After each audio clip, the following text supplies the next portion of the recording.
학창시절 매일 PC방에서 살며 시험지 비만 내리던 전교 꼴찌가 있었습니다.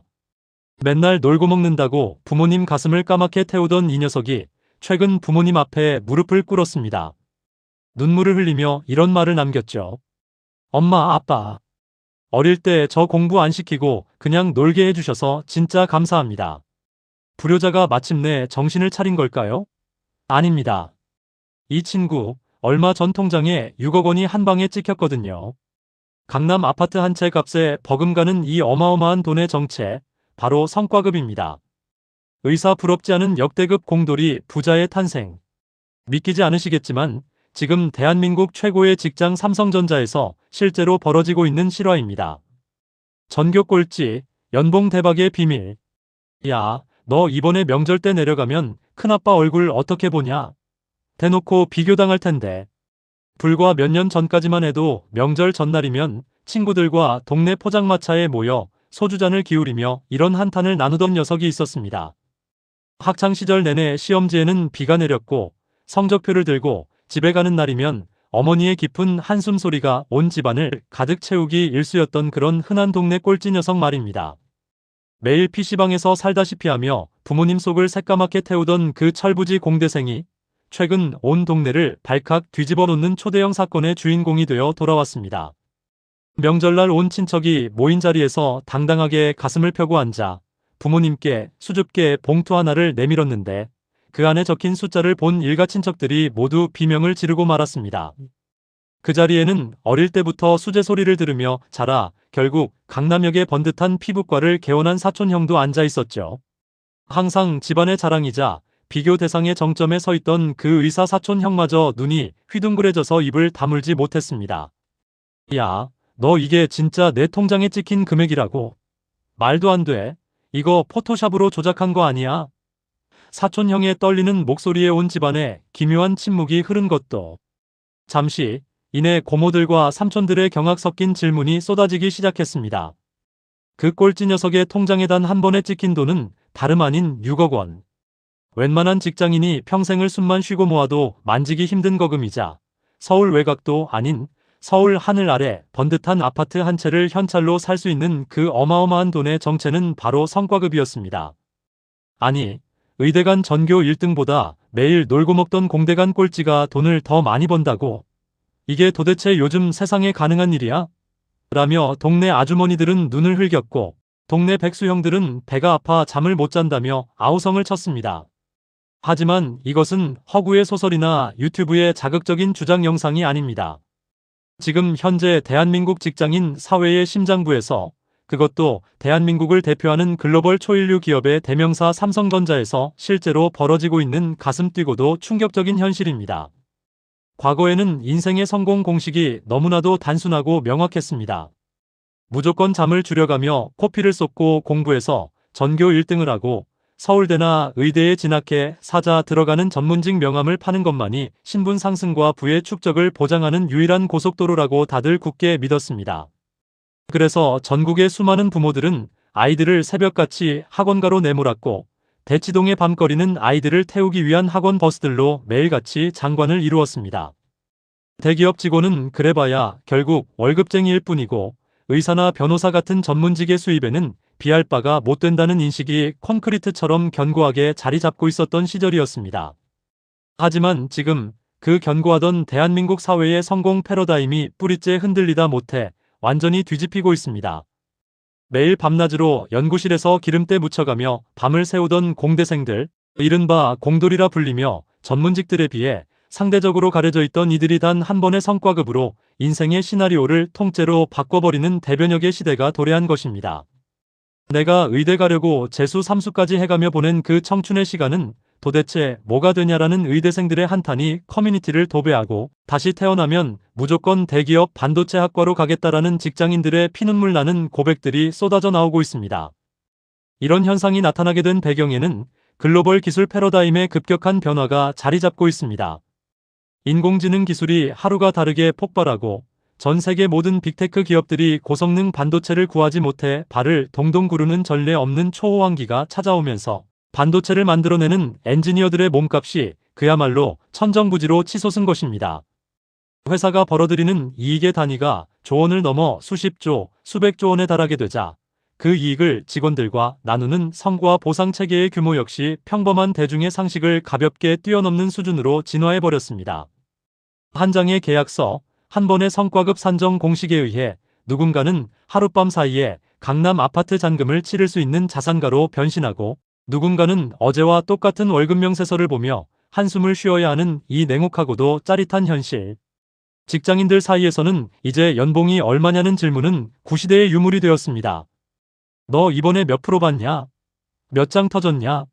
라는 질문이 서로의 신분을 가르는 새로운 기준이 되었죠. 성과급 하나로 인생의 계급장이 완전히 바뀌는 이 잔인하고도 매혹적인 신의 직장 이야기. 하지만 이렇게 모두가 부러워하는 화려한 연봉 대박의 축제 뒤편에서는 아무도 예상하지 못했던 거대하고 위험한 판도라의 상자가 서서히 열리고 있었습니다. 삼성전자 노사 갈등, 그리고 총파업의 불씨. 하룻밤 사이에 수억 원의 성과급을 거머쥐며 인생 역전의 주인공이 된 이들의 화려한 축제. 하지만 그 찬란한 조명 뒤에는 언제 터질지 모르는 시한폭탄 같은 어두운 그림자가 짙게 깔려 있었습니다. 대한민국 경제를 지탱하는 가장 거대한 기둥이자 전 세계 기술 시장을 호령하던 절대 강자 삼성전자가 창사 이래 그야말로 최대 위기라 불리는 성과급 갈등의 늪에 빠져 심하게 요동치기 시작한 것입니다.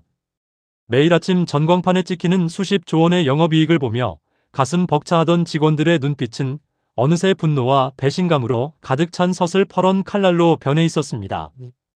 우리가 공장에서 또 연구실에서 방진복을 입고 화장실 갈 시간도 아껴가며 밤낮으로 흘린 피와 땀의 대가를 정당하게 내놓아라 라고 외치는 직원들과 반도체 시장의 변동성이 너무나 크고 미래를 위한 천문학적인 설비 투자와 글로벌 경쟁사들과의 전쟁을 감안하면 회사의 경영 상황과 기초 체력도 반드시 생각해야 한다며 완강하게 버티는 경영진의 줄다리기는 한치의 양보도 없이 팽팽하게 이어졌습니다.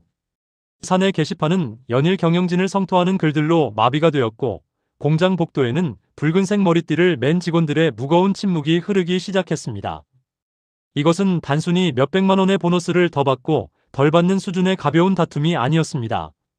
대한민국 산업 역사상 유례를 찾아보기 힘들 정도로 격렬했던, 그야말로 역대급 총파업의 파국 직전까지 치달으며 삼성그룹 전체는 물론 대한민국 경제계 전반을 거대한 공포와 긴장감 속으로 몰아넣은 생존 전쟁이었습니다. 원래 삼성전자라고 하면 그 누구도 범접할 수 없는 철저한 무노조 경영의 상징과도 같은 곳이었습니다. 노조가 없어도 업계 최고의 대우를 해주고 경쟁사들보다 언제나 한 발 앞선 압도적인 보상으로 직원들의 애사심과 충성도를 묶어두는 것이 삼성이 자랑하던 이른바 관리의 삼성이 가진 핵심 메커니즘이었습니다. 직원들 역시 우리가 대한민국 1등인데 노조가 왜 필요하냐는 자부심으로 똘똘 뭉쳐 있었습니다. 하지만 그 단단했던 신화가 균열을 일으킨 결정적인 계기가 바로 이 성과급 산정 방식의 불투명성이었습니다. 회사는 매년 역대 최고 실적을 갈아치우며 사상 최대의 풍년이 들었다고 언론에 대대적으로 홍보를 하는데, 정작 연말에 직원들의 손에 쥐어지는 성과급 봉투는 기대에 한참 못 미치거나 심지어 동결되는 이해할 수 없는 일들이 반복된 것입니다. 직원들이 분통을 터뜨린 것은 단순히 돈의 액수 때문만이 아니었습니다. 내가 왜 이 금액을 받아야 하는지, 회사가 어떤 기준으로 나의 가치와 노력을 평가했는지에 대한 명확한 공식이나 설명이 전혀 없었다는 점이 젊은 MZ세대 직원들의 영린을 건드렸습니다. 우리가 노예도 아니고 주면 주는 대로 군말 없이 받아가라는 구시대적인 방식은 더 이상 참을 수 없다는 분노가 들불처럼 번져나갔습니다. 결국 참다 못한 직원들이 하나둘씩 노동조합의 문을 두드리기 시작했고, 순식간에 수만 명의 조합원을 거느린 거대 노조가 탄생하며 경영진을 압박하는 거대한 권력으로 부상했습니다. 노조의 요구는 단호하고 명확했습니다. 베일에 쌓여있던 성과급 산정 공식을 투명하게 공개하고 회사가 벌어들인 영업이익의 일정 비율을 확실하게 직원들의 몫으로 보장하라는 것이었습니다. 하지만 경영진 입장에서도 선뜻 받아들이기 힘든 독소조화이었습니다. 글로벌 반도체 시장은 오늘의 호황이 내일의 폭망으로 이어질 수 있는 극단적인 사이클 산업인데, 잘 벌 때 영업이익의 수십 %를 성과급으로 고정해버리면 나중에 불황이 닥쳤을 때 기업의 생존 자체가 흔들릴 수 있다는 논리였습니다. 양측의 입장이 평행선을 달리며 타협점을 찾지 못하자 노조는 마침내 생산 라인을 멈추겠다는 궁극의 카드인 총파업의 깃발을 치켜들었습니다. 반도체 공장은 단 1초만 멈추어도 수천억 원의 손실이 발생하고 한 번 라인이 오염되면 이를 복구하는데 수개월이 걸리는 극도로 예민한 핵심 국가 기간 산업입니다. 삼성이 멈추면 대한민국의 수출길이 막히고 글로벌 공급망이 마비된다는 경고 등이 사방에서 켜지기 시작했습니다.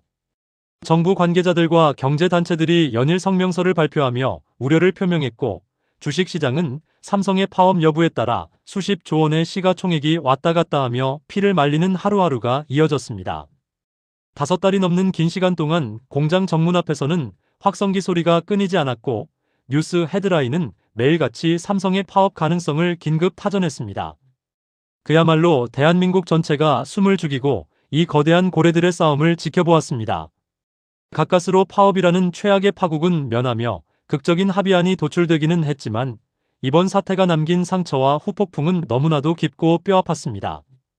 약 74%의 찬성률로 노사 간의 서명식은 겨우 끝났고 카메라 앞에서는 경영진과 노조위원장이 억지 미소를 지으며 악수를 나누는 모습이 연출되었지만 그것은 진정한 화해가 아닌 언제 다시 터질지 모르는 임시 봉합에 불과했습니다. 이미 서로에게 깊은 불신과 감정의 골을 남긴 채 삼성전자가 자랑하던 하나의 삼성이라는 결속력은 모래성처럼 처참하게 무너져 내리고 있었던 것입니다. 강남역 피부과 의사보다 공돌이 부자가 최고인 이유. 삼성전자 노사 간의 서슬 펄언 전쟁이 대한민국 전체를 뒤흔들고 있을 때 학계와 언론의 시선은 한 인물에게로 쏠렸습니다. 기업 보상체계 연구에 평생을 천착해온 서울대학교 경영학과 신재용 교수가 그 주인공이었습니다. 신 교수는 이미 수년 전 자신의 저서를 통해 대기업 내부에서 벌어질 성과급 갈등과 공정성 이슈를 정확하게 예견했던 인물이었죠. 그는 이번 삼성 사태를 단순한 노사 간의 밥그릇 싸움이나 대기업 직원들의 배부른 투정으로 바라보지 않았습니다. 오히려 그 이면에 숨겨진 대한민국 사회의 뒤틀린 보상 구조와 이를 깨부수기 시작한 아주 거대하고 흥미로운 지갑 변동에 주목했습니다. 신 교수가 던진 메시지는 명확했습니다. 지금 대한민국을 병들게 하고 있는 가장 고질적인 문제, 즉 너도 나도 목을 매는 극단적인 의대 쏠림 현상을 치료할 유일한 해독제가 바로 이번 사태를 통해 증명되었다는 것입니다. 현재 대한민국은 그야말로 의대 공화국이라 해도 과언이 아닙니다. 네로라 하는 영재들이 모이는 과학고와 영재학교의 졸업생들마저 국가과학기술의 미래 대신 의대 진학을 선택하고 수능 만점자부터 전교 1등까지 모든 인재가 오직 흰 가운을 입기 위해 줄을 서는 기현상이 수년째 이어지고 있습니다. 이로 인해 이공계 대학은 인재 공동화 현상을 겪고 있고 대한민국의 미래 먹거리를 책임질 첨단 기술 생태계는 기초부터 흔들리고 있다는 경고음이 사방에서 터져나옵니다. 똑똑한 아이들이 모두 병원으로만 향하고 나라의 부를 창출할 연구소와 공장은 텅텅 비어가는 이 기괴한 현실의 밑바닥에는 아주 단순한 자본주의의 논리가 깔려 있었습니다. 아무리 대기업에서 밤새워 기술을 개발해봤자 결국 40 넘으면 쫓겨나는 파리 목숨 월급쟁이일 뿐이다. 평생 안정적으로 고수익이 보장되는 의사가 되는 것이 무조건 남는 장사다라는 확신이 우리 사회 전체에 지독하게 뿌리내렸기 때문입니다. 그런데 신재용 교수는 바로 이 시점에서 터져나온 삼성전자의 6억 성과급과 역대급 보상 선례가 가진 사회적 가치를 대단히 높게 평가했습니다. 신 교수는 인터뷰를 통해 아주 직설적이고 통쾌한 돌직구를 날렸습니다. 지금 한국 사회는 강남역 한복판에서 미용 목적의 피부 레이저를 쏘며 한 해에 수억 원씩 쉽게 벌어들이는 의사들보다 연구실과 생산 라인에서 밤낮으로 피와 땀을 흘리며 글로벌 기술 전쟁의 최전선에서 싸우는 테크 전공자들, 이른바 공돌이들이 훨씬 더 우대받고 부자가 되어야 마땅하다라고 강하게 주장한 것입니다. 의사들이 국민의 건강을 지키는 것도 중요하지만 실질적으로 해외에서 달러를 벌어들이고 대한민국이라는 나라의 경제적 영토를 넓히는 진짜 영웅들은 바로 이 방진복을 입은 엔지니어들이기 때문입니다. 생각해보면 아주 당연하고 상식적인 이야기입니다. 국가의 경쟁력은 미용 시술을 잘하는 병원의 개수가 아니라 전 세계 시장을 지배할 수 있는 초격차 기술력에서 나옵니다. 아무리 뛰어난 수재라도 그 기술을 개발하는 대가로 겨우 몇백만 원의 뻔한 월급만 받게 된다면 어느 누구도 인생을 걸고 연구에 몰두하려 하지 않을 것입니다. 하지만 내가 밤을 새워 이룩한 기술적 성과가 회사의 수십조 원 이익으로 이어지고 그 이익의 결과물로 단 한 번에 6억 원이라는 상상을 초월하는 거액의 성과급이 내 통장에 찍히는 모습을 목격하게 된다면 이야기는 완전히 달라집니다. 굳이 의대에 목을 매지 않더라도 오직 나만의 기술력과 전문성만 있다면 얼마든지 사회적으로 존경받고 경제적으로 부를 움켜쥘 수 있다는 명확한 이정표가 세워지는 셈입니다. 그렇기 때문에 신 교수는 대중일각에서 나오는 대기업 직원들이 너무 과하게 많이 받아간다, 위화감을 조성한다라는 식의 시기 어린 비판을 단호하게 경계했습니다. 오히려 성과에 걸맞은 파격적이고 공정한 보상을 통해 왜곡된 사회적 보상 구조를 완전히 완화할 필요가 있으며 삼성전자나 SK하이닉스 같은 기술 기업에서 한 번에 수억 원씩 벌어들이는 공돌이 부자들이 앞으로 수천 명, 수만 명씩 더 많이 터져 나와야 한다고 주장했습니다. 그래야만 대치동 학원가에 불어닥친 광적인 의대 열풍이 가라앉고 전국의 마이스터고나 전문대 그리고 공과대학을 다니는 수많은 테크 전공자들이 자신의 선택에 자부심을 느끼며 연구에 매진할 수 있는 건강한 생태계가 만들어진다는 논리입니다. 결국 이번 성과급 사태는 단순한 내부의 돈 잔치가 아니라 대한민국 인재의 흐름을 병원으로 향하던 길목에서 다시 한번 국가 기관 산업의 연구소로 돌려세울 수 있는 역사적인 터닝 포인트인 셈입니다. 기술자가 대우받고 혁신을 만들어낸 엔지니어가 강남의 자산가가 되는 사회야말로 자본주의가 작동하는 가장 올바르고 역동적인 모습이기 때문입니다. 우리 사회는 이들의 연봉 대박을 부러워하거나 깎아내릴 것이 아니라 오히려 쌍수를 들고 환영하며 환호해야 합니다. 하지만 이러한 공돌이 부자의 탄생이라는 가슴 벅찬 찬사 뒤편에는 기업들이 거둬들인 상식을 뛰어넘는 천문학적인 이익을 도대체 어떤 공식과 기준으로 공정하게 나누어야 하는가에 대한 또 다른 냉혹한 생존 방정식이 도사리고 있었습니다. 호황의 덫, 영업이익 N%라는 판도라의 상자. 공돌이 부자의 탄생이라는 가슴 벅찬 사회적 찬사와 환호성도 잠시 이 화려한 축제의 한복판에서 가장 치명적이고 날카로운 부메랑이 날아왔습니다. 바로 성과급을 도대체 어떤 기준과 공식으로 나눌 것인가에 대한 본질적인 문제가 터져버린 것입니다. 사실 이 모든 사건의 발단이자 거대한 폭탄의 도화선에 불을 붙인 것은 삼성전자가 아닌 경쟁사 SK하이닉스였습니다. 몇 년 전 성과급 산정 방식을 두고 내부 불만이 폭발하자 SK하이닉스 경영진은 파격을 넘어 파격적인 카드를 던졌습니다. 더 이상 불투명하게 주지 않겠다. 앞으로 우리 회사가 벌어들이는 영업이익의 10%를 딱 떼어서 무조건 직원들의 성과급 재원으로 쓰겠다라고 시장과 전 직원 앞에 선언해버린 것입니다. 이 선언은 당시 직장인 사회에서 그야말로 신선한 충격이자 정의로운 보상의 대명사로 칭송받았습니다. 하지만 바로 이 지점에서 아무도 예상하지 못했던 거대한 판도라의 상자가 활짝 열리고 말았습니다. SK하이닉스가 이 파격적인 공식을 처음 도입할 당시만 해도 회사의 연간 영업이익은 약 5조 원 안팎이었습니다. 영업이익이 5조 원일 때 10%라고 해봐야 전체 재원은 5천억 원 수준이었고 이를 수만 명의 직원들에게 나누어주면 인당 수천만 원 수준의 적절하고 기분 좋은 보너스가 되었습니다.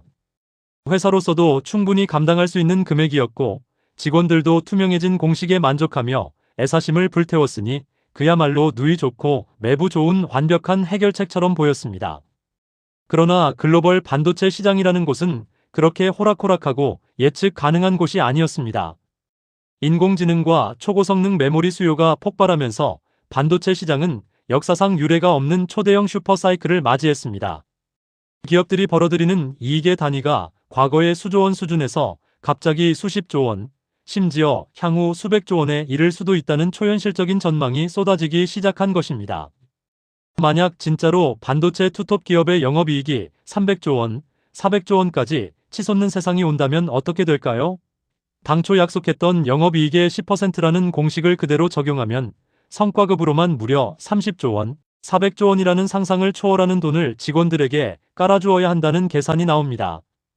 이렇게 되면 대리, 과장급 직원이 단 한 번에 수억 원, 많게는 10억 원에 달하는 성과급을 손에 쥐게 됩니다. 바로 이 지점에서 이게 과연 정상적인 기업 경영이자 적정한 수준의 보상인가? 라는 거대한 의문과 논쟁이 대한민국 사회 전체를 정면으로 타격했습니다. 기업의 경영진과 이사회는 당혹감을 감추지 못했습니다.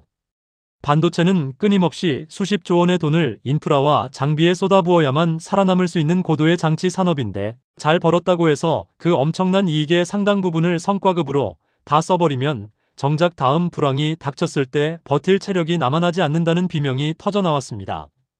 기업의 진짜 주인이라고 주장하는 주주들의 분노 역시 극에 달했습니다. 주주들이 리스크를 감수하고 투자해서 회사를 키워놨더니 물 들어올 때 번 천문학적인 돈을 주주 환원이나 배당으로 돌리지는 못할 망정. 왜 월급쟁이 직원들이 다 나눠 가져가느냐라는 주주행동주의에 거센 반발이 일어났습니다. 주식시장에서는 성과급 리스크가 기업의 가치를 깎아내리는 요인이라는 분석까지 흘러나왔습니다. 반면 직원들의 입장은 단호했습니다. 회사가 어려울 때는 고통을 분담하자며 허리띠를 졸라매게 하더니 역사상 역대급 돈을 벌었을 때는 왜 약속했던 규칙을 바꾸려 하느냐. 이 이익은 경영진의 대단한 전략 덕분이 아니라 우리 엔지니어들이 공장에서 밤새워가며 수율을 잡아냈기 때문에 가능했던 진짜 우리의 피와 땀이다라고 팽팽하게 맞섰습니다. 결국 영업이익 N%라는 투명하고 직관적인 보상 공식은 시장이 감당할 수 없을 정도로 거대해진 이익 앞에서는 기업의 미래를 갉아먹을 수도 있는 호황에 덫이 되어 버렸습니다. 직원이 한 번에 수억 원의 돈을 챙겨가는 것이 자본주의 사회에서 정당한 노력의 대가인가? 아니면 기업의 지속 가능성과 사회적 형평성을 무너뜨리는 과도한 탐욕인가를 두고 기업과 주주, 노동계, 그리고 평범한 대중까지 얽힌 대한민국 역사상 가장 뜨겁고도 타협점 없는 대논쟁의 서막이 오른 것입니다. 무너진 엄치나 삼성이 망가진 진짜 이유. 수억 원에 달하는 성과급 논쟁이 세상을 시끄럽게 달구는 가운데 이번 사태로 가장 깊고 치명적인 내상을 입은 주인공은 다름 아닌 대한민국부의 상징이자 글로벌 초인류의 대명사 삼성전자였습니다. 과거 대한민국에서 삼성맨이라는 이름이 단어 자체로 지니는 무게감과 위상은 그야말로 대단했습니다. 우리 아들 이번에 삼성 들어갔다라는 어머니의 말 한마디면 명절날 온 친척들의 부러움 섞인 시선을 한 몸에 받았고, 결혼시장이나 금융권에서도 삼성 마크가 찍힌 명함 한 장이면 보증수표나 다름없던 시절이 있었습니다. 예전에 삼성전자는 국내 그 어떤 경쟁사도 감히 넘보지도 우러러보지도 못할 거대한 벽 뒤에 존재하는 존재 자체로 빛나는 1등 엄친아였습니다. 경쟁사들이 아무리 발버둥을 쳐도 삼성이 쌓아올린 초격차의 기술력과 압도적인 연봉, 그리고 무결점의 관리 시스템은 대한민국 직장인들의 영원한 동경 대상이었습니다. 하지만 영원할 것만 같았던 그 1등 엄친아의 견고한 신화에 아주 기괴하고도 처참한 균열이 가기 시작했습니다. 최근 대한민국 직장인들이 가장 솔직하게 속내를 털어놓는 익명 커뮤니티 블라인드의 빅데이터를 분석해본 전문가들은 눈을 의심케 하는 충격적인 지표를 마주해야 했습니다. 언제나 업계 최저 수준을 유지하며 인재들을 블랙홀처럼 빨아들이던 삼성전자의 자발적 이직률이 경쟁사인 SK하이닉스에 비해 무려 3배에서 4배 이상 치솟았다는 믿기 힘든 통계가 세상에 드러난 것입니다. 과거에는 하이닉스나 다른 대기업에 다니던 핵심 엔지니어들이 어떻게든 삼성의 뼈를 달기 위해 경력직 문을 두드렸다면, 이제는 반대로 삼성에서 뼈를 묻겠다던 에이스급 박사들과 핵심 기술 인력들이 짐을 싸서 경쟁사로 줄지어 이직하는 전례 없는 인재 유출 사태가 벌어지고 있습니다. 도대체 그 무소불위의 삼성이 어디서부터 어떻게 망가지기 시작한 걸까요? 현장에서 들려오는 직원들의 목소리는 생각보다 훨씬 더 처절하고 냉소적이었습니다. 그들이 공통으로 토로하는 감정은 바로 1등 대우를 받지 못하고 있다는 지독한 박탈감이었습니다.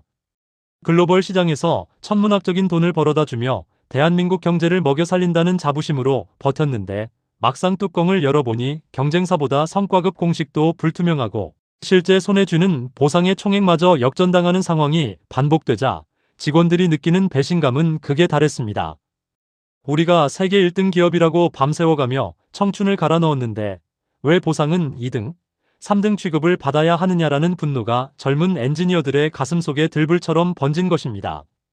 더 큰 문제는 돈이라는 물질적인 보상뿐만 아니라 정신적인 지지대였던 감정적 연봉마저 바닥을 드러냈다는 사실입니다. 삼성이 자랑하던 철저한 성과주의와 관리의 삼성 시스템은 어느 순간부터 직원들의 자율성과 창의성을 억누르고 오직 숫자로만 옥죄는 숨막히는 감옥으로 변질되었다는 비판이 내부에서 쏟아졌습니다. 경쟁사들은 최고 경영자가 직접 나서서 직원들과 소통하고 신뢰를 회복하기 위해 파격적인 복지 카드와 정서적 보상을 제시하며 직원들의 마음을 어루만질 때 삼성의 지도부는 구시대적인 침묵과 수직적인 명령 체계만을 고집했습니다. 돈에서도 밀리고 감정적으로도 존중받지 못한다고 느낀 삼성의 인재들은 더 이상 회사에 충성할 이유를 찾지 못하게 된 것입니다. 기술 전쟁의 본질은 결국 인재 전쟁입니다. 아무리 훌륭한 공장과 장비가 있어도 그것을 움직여 전 세계를 뒤흔들 초격차 제품을 만들어내는 것은 결국 사람의 머리와 심장입니다. 사람들은 더 많은 보상을 주고 내 가치를 알아주며 나를 행복하게 만들어주는 회사로 끌리고 그곳에 오래 머무는 법입니다. 삼성이 자존심을 구기며 겨우 경쟁사에 돈을 맞춰주기 시작했을 때는 이미 버스가 떠난 뒤였습니다. 물질적인 숫자는 서류 몇 장으로 맞출 수 있을지 몰라도 한번 돌아선 직원들의 차가운 마음과 무너진 자부심은 그 어떤 금액으로도 쉽게 되돌릴 수 없기 때문입니다. 최고라는 타이틀 뒤에 숨겨져 있던 조직 문화의 썩은 고름이 성과급이라는 기폭제를 만나 한 번에 터져버린 지금, 무너진 1등 엄친아 삼성의 위기는 대한민국 경제 전체의 위기로 번져가고 있었습니다. 집안 싸움이 된 노노 갈등과 아쉬운 리더십, 경쟁사와의 치열한 외부 전쟁과 인재 유출만으로도 머리가 아픈 상황에서 삼성전자의 발목을 잡은 가장 치명적인 비수는 결국 내부에서 날아왔습니다. 바로 조직의 뿌리를 송두리째 흔들어 놓은 내부 분열, 이른바 노노 갈등이 집안 싸움 형태로 걷잡을 수 없이 터져버린 것입니다.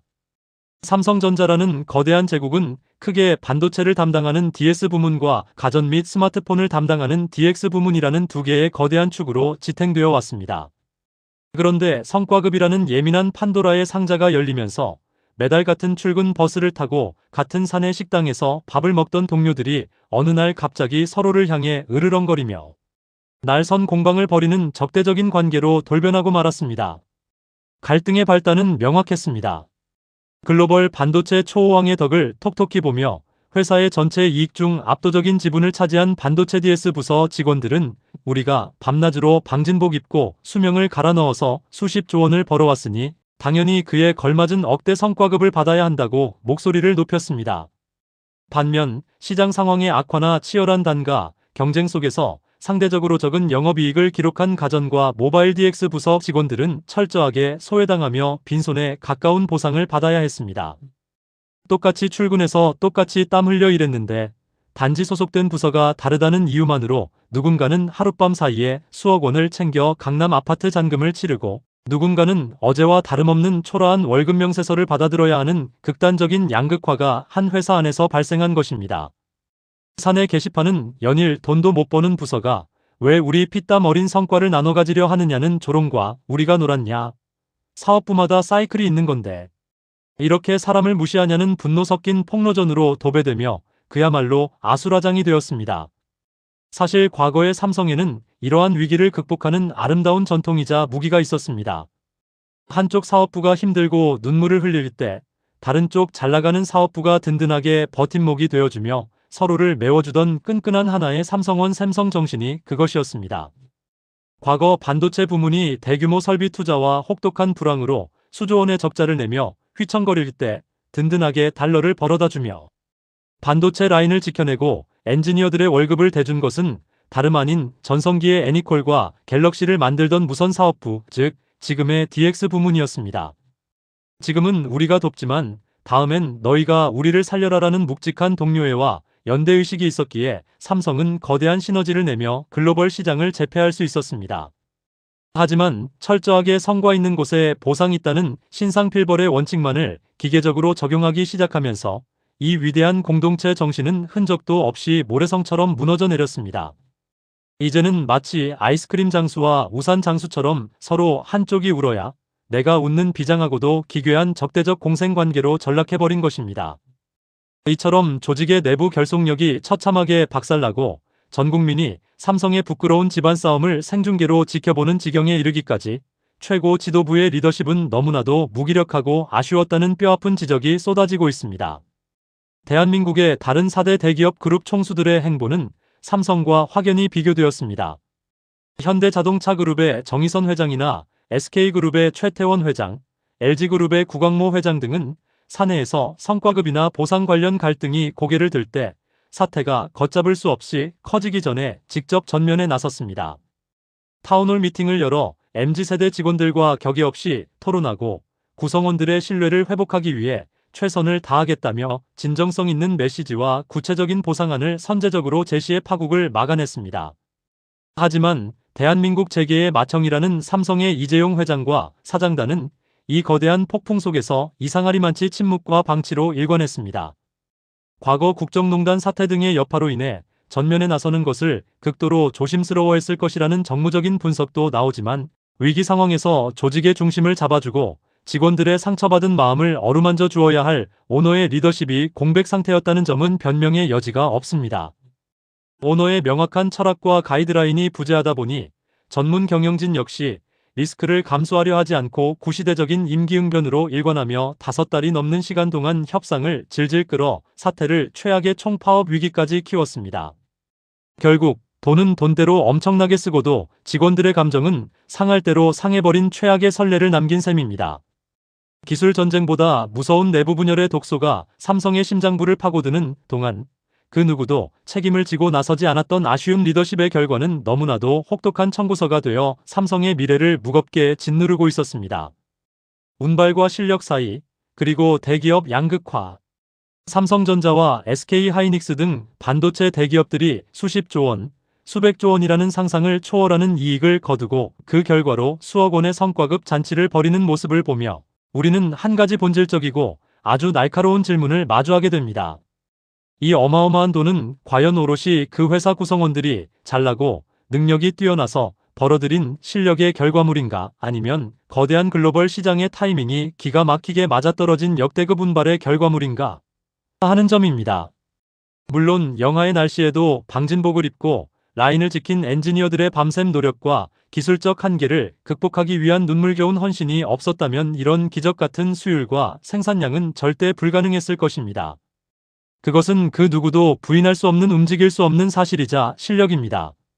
하지만 냉정하게 시장을 들여다보면 반도체 산업만큼 글로벌 거시 경제의 흐름과 소위 사이클이라 불리는 외부 환경에 의해 기업의 운명이 롤러코스터를 타는 곳도 드뭅니다. 전 세계적인 인공지능 빅테크 붐이 일고 글로벌 공룡 기업들이 돈을 싸들고 와서 반도체를 달라고 애원하는 이 전례 없는 호황은 사실 개별 기업의 노력이라기보다는 시대가 만들어준 거대한 파도에 가깝습니다. 만약 불과 몇 년 전처럼 글로벌 공급 과잉이 오고 반도체 가격이 폭락하는 극심한 반도체 겨울이 찾아왔다면 아무리 세계 최고의 천재들이 모여 밤을 새워 일한들 수조 원의 적자를 기록하며 성과급은커녕 고용 유지조차 걱정해야 하는 처지에 놓이게 되는 것이 이 바닥의 냉혹한 룰입니다. 결국 지금 터져나오는 상상 초월의 이익은 구성원들의 치열한 실력이라는 엔진에 글로벌 시장의 타이밍이라는 거대한 운발에 돛이 달렸기에 가능했던 현상입니다. 그런데 문제는 이 운의 수혜가 오직 특정 대기업의 담장 안쪽에만 집중되고 있다는 사실입니다. 자본주의 시장에서 운도 실력이고 그 타이밍을 잡아낸 기업이 이익을 독식하는 것이 당연해 보일 수 있지만 이것이 만들어내는 사회적 부작용의 청구서는 생각보다 훨씬 매섭습니다. 지금은 반도체가 시대의 선택을 받아 역대급 대박을 쳤지만 당장 내년에는 에너지 산업이나 배터리, 혹은 전혀 예상치 못한 우주항공이나 방산 분야가 글로벌 호황의 수혜를 받아 돈벼락을 맞을 수도 있습니다. 산업의 사이클에 따라 어느 부류는 하룻밤 사이에 강남 아파트를 사고 어느 부류는 평생을 일해도 제자리 걸음을 걸어야 하는 이 극단적인 운발의 양극화가 우리 사회 전반을 뒤흔들기 시작한 것입니다. 더욱 심각한 것은 이러한 천문학적인 이익과 보상의 격차가 대기업 내부를 넘어 대한민국 경제의 허리를 받치고 있는 대기업과 중소기업 간의 극심한 생태계 양극화를 초래하고 있다는 엄연한 현실입니다. 반도체 대기업들이 수억 원의 성과급 축제를 벌이며 인재들을 싹쓸이해 갈 때 그 대기업의 부품을 대고 장비를 납품하며 함께 밤을 새운 1차, 2차, 3차 협력 중소기업의 직원들은 어떤 박탈감을 느꼈을까요? 대기업 엔지니어가 도면을 그리고 설계를 할 때 그 설계대로 밤새워 시제품을 깎고 라인을 돌리며 실질적인 현장 고통을 분담한 것은 중소기업의 노동자들이었습니다. 하지만 호황의 열매가 맺혔을 때 그 열매는 오직 대기업 정직원들의 통장으로만 쏟아져 들어갔고 중소기업 직원들에게는 겨우 명절 떡값 수준의 초라한 위로금이나 납품단가 후려치기라는 씁쓸한 현실만 되돌아왔습니다. 이로 인해 대한민국 노동시장은 이제 건널 수 없는 거대한 강을 사이에 둔 두 개의 계급으로 완전히 쪼개지고 말았습니다. 대기업 반도체 직원은 단 한 번의 보너스로 중소기업 직원의 몇 년치 연봉을 벌어들이는 이 기괴한 소득 격차는 수많은 청년들로 하여금 중소기업에 갈 바에는 차라리 몇 년을 백수로 지내며 대기업 공채나 시험에 매달리겠다는 극단적인 취업 기피 현상을 낳았습니다. 중소기업은 만성적인 인력난에 시달리며 기술대를 잇지 못해 무너져가고, 대기업은 돈을 쏟아붓고도 내부 갈등으로 몸살을 앓는 이 기형적인 구조.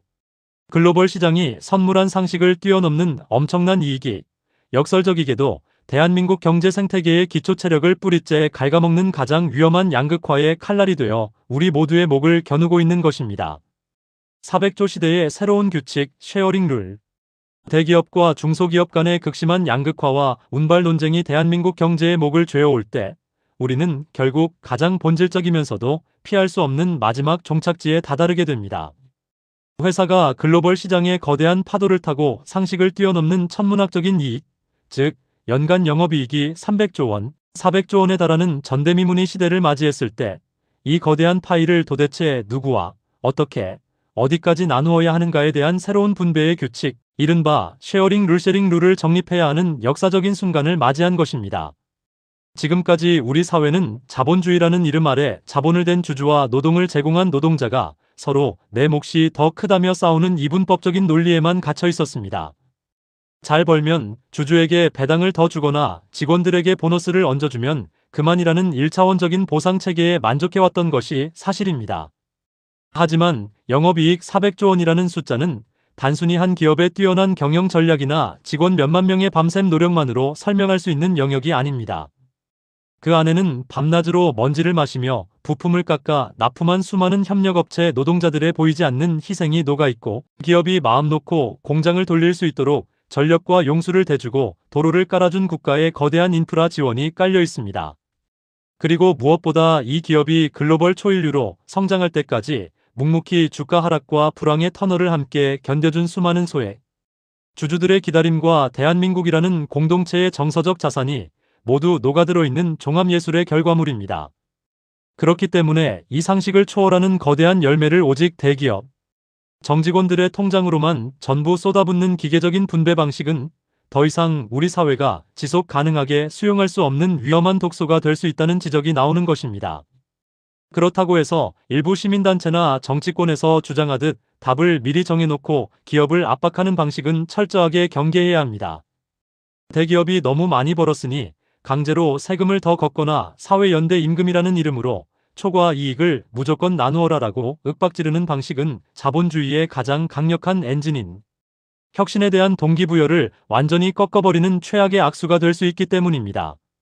만약 내가 아무리 밤을 새워 세계 최고의 반도체를 만들어내도 그 이익의 대부분을 정치적 논리에 의해 강제로 빼앗기게 된다면 영재들은 다시 연구실을 떠나 의대로 향할 것이고, 대기업들은 규제를 피해 해외로 공장을 옮겨버리는 비극적인 공동화 현상이 벌어질 것입니다.